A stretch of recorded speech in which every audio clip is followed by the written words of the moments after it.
Hello friends, मेरा नाम है अंकुर कुमार यादव। आज हम जिस्ट के 4th एपिसोड के साथ आपके सामने आए हैं। आज हम एक ऐसे टॉपिक के बारे में बात करेंगे जो थोड़ा सा सुनने में अटपटा लगेगा, लेकिन पिछले कुछ दिनों से न्यूज़ के अंदर है। कुछ चीज़ें ऐसी हैं जो हमारे कॉन्स्टिट्यूशन ने हमें दी हुई है, उनमें से एक है इक्वलिटी। अब इशू ये आ रहा है, कुछ न्यूज़ ऐसी आई है, एक नौकरी के लिए शादी जरूरी है। सुनने में बड़ा अटपटा सा लगेगा, लेकिन राजस्थान में एक पर्टिकुलर केस होता है जिसके अंदर एक वुमेन अप्लाई करती है जॉब के लिए। जब वो जॉब के लिए अप्लाई कर रही होती है तो वहां पे एक कंडीशन लगाती है सरकार, जिसमें बोला जाता है कि इसमें केवल वही अप्लाई कर सकते हैं जो शादीशुदा हैं। यानी वो जो फीमेल थी, सिंगल थी, अनमैरिड थी, जिस वजह से उनको डिस्क्वालीफाई करने का एक सिनेरियो सामने आता है। इस सीन में हम देखेंगे इस न्यूज के अंदर कि किस तरीके से कुछ राइट्स को लेके कोर्ट जाया गया और कोर्ट ने उस मामले में रिलीफ दी। तो आइए शुरू करते हैं आज का एपिसोड, जिसमें पहली बात हो रही है, Rajasthan High Court has held that depriving a woman of public employment on the ground of her being unmarried, apart from being violation of fundamental rights guaranteed to a woman under Article 14 and 16. The Constitution of India also impinges upon a woman's dignity. Simple सी बात है, government एक circular निकालती है। उस circular में ये बात कहती है कि आंगनवाड़ी के लिए कुछ पोस्टें निकाली गई थी और उसमें केवल वही एलिजिबल माने जा रहे थे जो मैरिड है। इसके पीछे गवर्नमेंट क्या लॉजिक देती है या सर्कुलर क्या लॉजिक देता है, आगे हम उसको देखेंगे।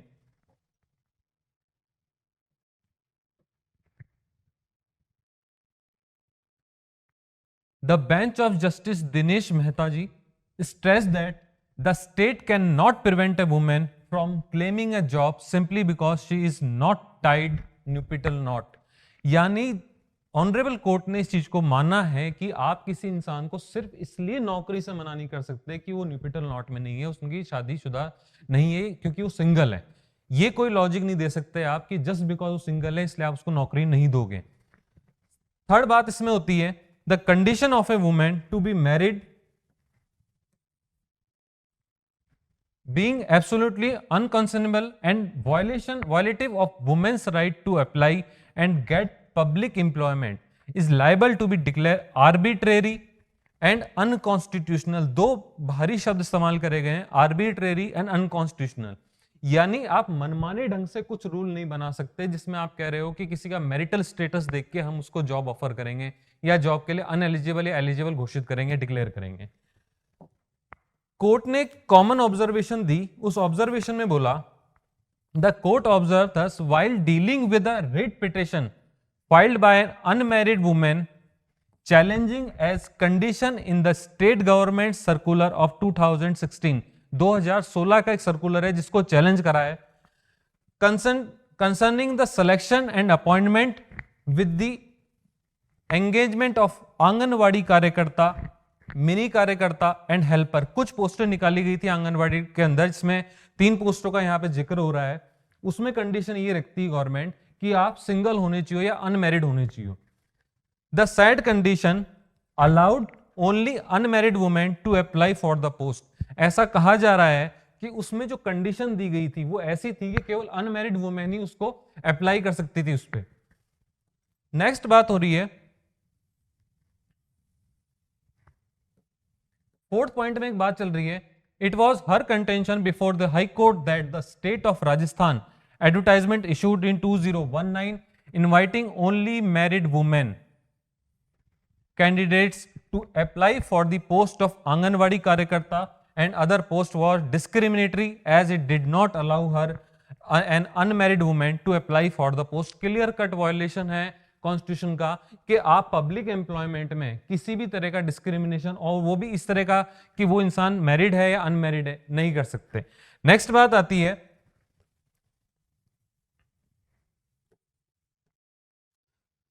Defending the condition in the circular allowing only married women to apply, the council for the state अपना पक्ष रखते हैं और कहते हैं, argued that the condition in question has rational। अपना rational वो क्या रख रहे हैं देखिएगा, that is after being engaged as an anganwadi worker or helper if a candidate gets married and shift to her marital home located at different place, the working of the center where the she was appointed would be get hampered, यानी government का एक पक्ष रखा जा रहा है कि अगर हम ऐसे किसी एम्प्लॉय ऐसे किसी कैंडिडेट को सिलेक्ट करते हैं जिसकी शादी हो जाती है और वो बाद में कहीं और शिफ्ट हो जाता है जहां पे वो सेंटर नहीं है, उस कंडीशन में जहां पे उसको अपॉइंट करा गया था उस सेंटर की वर्किंग में कुछ इश्यूज आएंगे।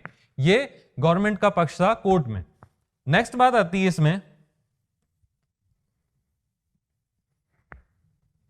दोनों साइड्स को सुनने के बाद the court at the outside opined that discrimination which was meted out the unmarried woman on account of the offending condition on the circular of the government cannot be contested। अब simple सी चीज है, आप किसी भी तरीके से कोई ऐसा पोस्चर नहीं ले सकते जहां पे आप सिर्फ गवर्नमेंट का पक्ष रखो और कॉन्स्टिट्यूशन के में कही गई बातों को बिल्कुल साइडलाइन कर दो।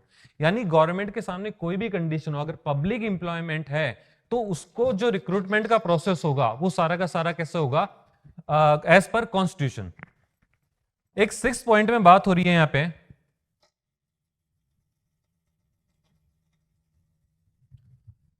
Calling the said condition as illegal, arbitrary, against the very scheme of the constitution of India which guarantee equality.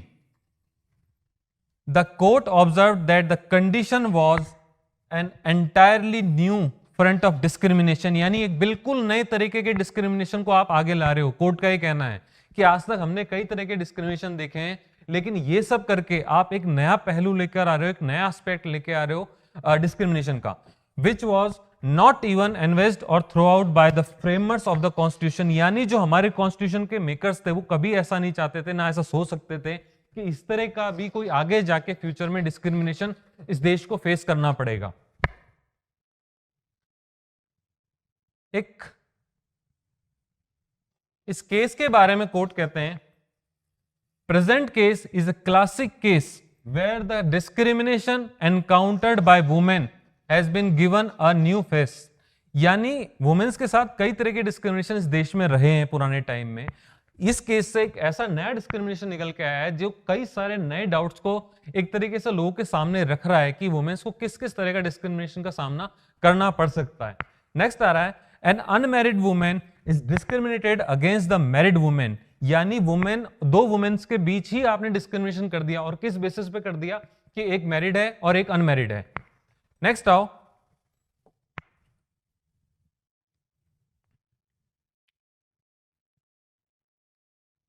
अब यहां से कुछ क्वेश्चंस आते हैं। The court also observed that the following questions are required to be asked to the policy makers of the state. कोर्ट ने अपने statement में कहा कि हमें कुछ ऐसे क्वेश्चन हैं जो स्टेट को पूछने पड़ेंगे अपने आप से अगर आप इस तरह के सर्कुलर्स निकालते हो। कौन कौन से हैं? पहला है, what if the candidate to a boy of the same village, अगर उसकी शादी होती है किसी उसी गांव के लड़के से, मान लीजिए आज वो अनमैरिड है, लेकिन ऐसे भी पॉसिबिलिटी है अगर उसकी उसी गांव में जहां पोस्टिंग है वहीं के किसी लड़के से शादी हो जाए। नेक्स्ट है, what if a married women after being engaged as anganwadi karyakarta moves to other place. Third है, what if a women husband decided to live in a women's parental house. आप मान लीजिए आप ये कह रहे हैं कि अनमैरिड है, हम इसलिए जॉब नहीं देंगे। अगर वो मैरिड करती है, शादी करती है, और वो जो लड़के से जिससे शादी हो रही है वो उसी लड़की के साथ उसके घर में रहने लग जाता है, तब क्या होगा? तब तो कंडीशन फुलफिल हो जाएगी। नेक्स्ट है, what if a women gets a widowed or divorced and decided to move to a new place. आप कह रहे हो कि इस जॉब की कंडीशन है कि इसी जगह पे रहना पड़ेगा, लेकिन अगर कोई मैरिड वुमेन को भी आप लेते हो और उसका बाद में डाइवोर्स हो जाता है या वो किसी दूसरी जगह पे जाके रहना चाहती है, उस कंडीशन में आप क्या करोगे? नेक्स्ट क्वेश्चन आ रहा है,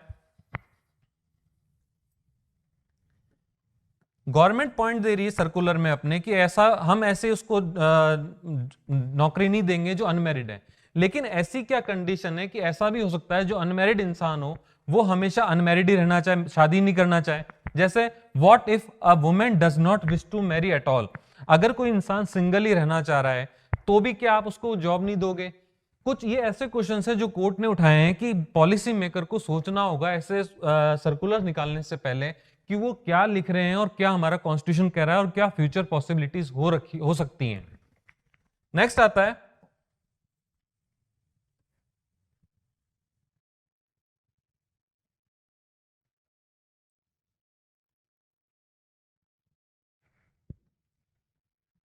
The apprehension that after a marriage a woman will move on to her matrimonial house is firstly baseless and secondly it cannot be reason to justify or protect the offending conditions.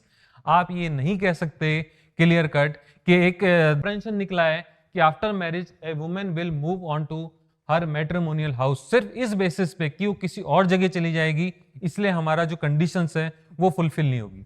Next आता है However, the court made, आखिर में court ने एक common सी चीज बोली, the court made it open for the state